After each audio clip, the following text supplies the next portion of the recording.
So, if you're going to want to put a fin in, you'd want this, this, and this, and then this space. So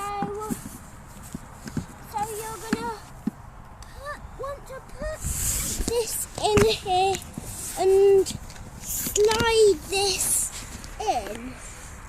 And then, well, not quite that yet.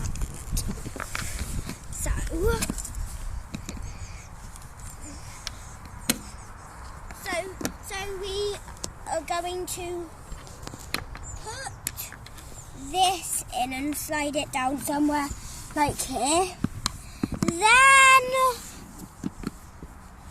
push this in. So start from here and then let it slide down. And once you've got that, you can put this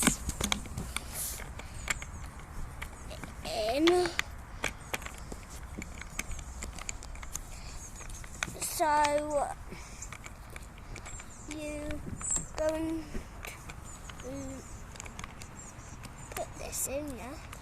How tight does it need to be? Quite tight, actually. About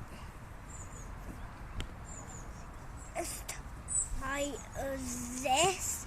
And then that's it in, really. Perfect. Thank you, Ollie.